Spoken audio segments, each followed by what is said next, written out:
भूमनपुर नामक एक गांव में राजू नामक एक धोबी और उसकी बेटी रेखा रहते थे।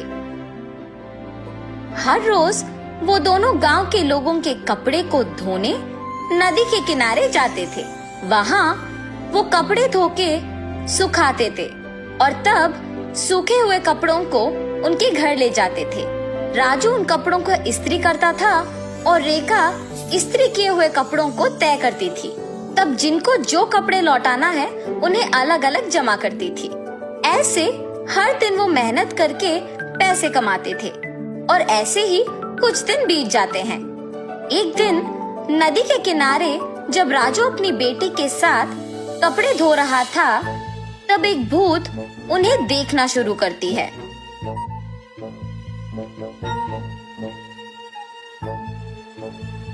न जाने मैं कब ऐसे कपड़े पहनूंगी।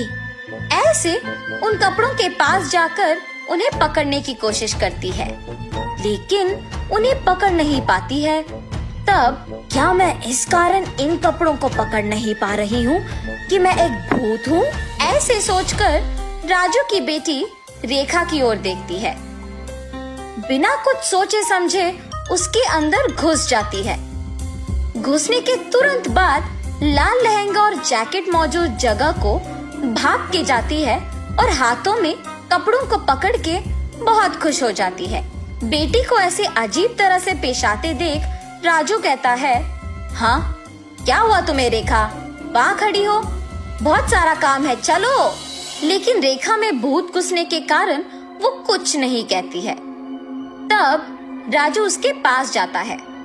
रेखा गुस्से से अपने पिता की ओर बड़ी आंखों से और लंबी नाखून के साथ देखती है। उसे ऐसे देख उसके पिता डर जाते हैं।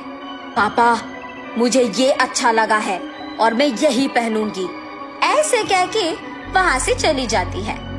रेखा को ऐसे देख उसके पिता डर डर के घर धीरे से सारे कपड़े लेके पहुँचते हैं। तब तक रेखा वहाँ उसको जो कपड़े पसंद आए वो सारे पहन के तैयार होती है। अपने आप को वो सुंदर कपड़े पहने हुए आईने में देख बहुत खुश हो जाती है। हम सबको वो दिखने में रेखा थी, मगर उसको उसकी असली रूप एक भूत के ही रूप में दिखती थी।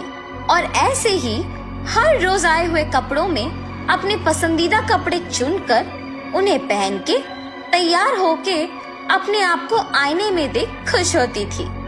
दिन प्रतिदिन उसका तैयार होने की चाहत बढ़ती जाती है। राक्षस की तरह अपनी बेटी का व्यवहार देख राजू परेशान होता था, मगर अपनी बेटी की सच्चाई को किसी से कह भी नहीं पाता था, और अगर कहा भी तो वो ये सोच के डर जाता था कि उसका नतीजा क्या होगा। एक दिन जब गांव के जमींदार राजू को धोने के लिए कपड़े लेने के लिए बुलाते हैं, तो राजू वहां जाता है। कपड़े लेके जब राजू वापस घर पहुंचता है तो सारे कपड़े बाहर निकालता है। तब रेखा उन कपड़ों के पास आके उसमें पीले रंग लहंगा और लाल जैकेट लेके वहां से चली जाती है। जब राजू को कपड़े लौटाने का समय आया तो वो देखता है कि उसमें पीली लहंगा और लाल जैकेट नहीं है। तब वो सोचता है कि जरूर ये रेखा के ही पास होगा। रेखा के कमरे में जाके देखने पर वो उन्हीं कपड़ों में तैयार होके आईने के सामने खड़े होके अपने आप को देखते ही रहती है। आईने में भूत का डरावना चेहरा देख राजू डर के मारे चिल्लाता है, हाँ? तुम यहाँ क्या कर रहे हो? राजू उसके ऐसे पूछने पर कांपते हुए कहता है, अम्मा, आपने जो कपड़े पहना है वो जमींदार के बेटी की है। इनको आज उन्हें लौटा देना है, कृपया उन कपड़ों को दे दो। हाँ? क्या? कपड़े? बिल्कुल नहीं दूंगी, जाओ यहाँ से। ऐसे कपड़े उनके पास बहुत होंगी, अगर आप अभी इन कपड़ों को वापस कर देंगे तो और भी कपड़े लेके आऊंगा।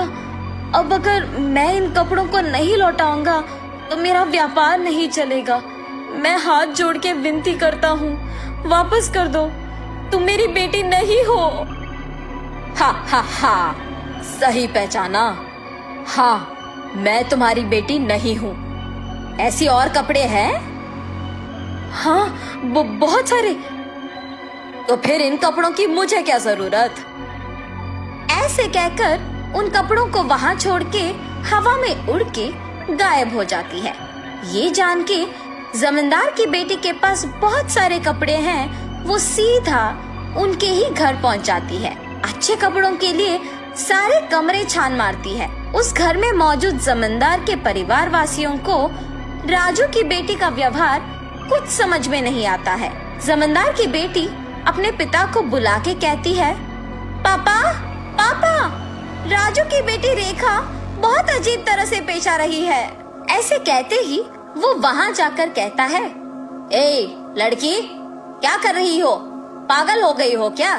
जमींदार के ऐसे कहने पर क्रोधित होके रेखा जोर से चिल्लाते हुए अलमारी को उठा के उन पर फेंक देती है। सभी डर जाते हैं और जो कुछ भी वो मांगती है उसके सामने रख देते हैं। रंग बिरंगी कपड़े, जेवर, चूड़ियाँ, सब। हाँ, आओ आओ, मुझे तैयार करते हुए मेरी सेवा करो, आओ। सभी डर के मारे उसके आदेश का पालन करते हैं। उसे तैयार करके उसके सामने ही एक बड़ा आईना भी रखते हैं और सभी उसके पास नीचे बैठ जाते हैं। तभी उसके पिता राजू कपड़ों के साथ जमींदार के घर पहुंचता है। राजू को देख जमींदार गुस्सा होके उस पे चिल्लाने लगता है। वो देख रेखा उसकी शक्तियों का उपयोग करके जमींदार को नीचे गिराती है। क्रोध में पागल होकर सारा सामान जोर जोर से नीचे गिराती रहती है। वहाँ मौजूद सभी को एकदम डरा देती है। एक स्वामी जी ये सब नहीं देख पाते हैं और जमींदार के घर पहुँच जाते हैं। सीधा रेखा के पास जाकर उस पे गंगा जल डालते हैं। कुछ मंत्रों का प्रयोग करके रेखा से उस भूत को बाहर लाके उसे एक बोतल में बंद कर देते हैं। भगवान के रूप में आकर आपने मेरी बेटी को बचाया। उस स्वामी जी का धन्यवाद करके जमींदार से भी माफी मांगकर वहाँ से चले जाता है।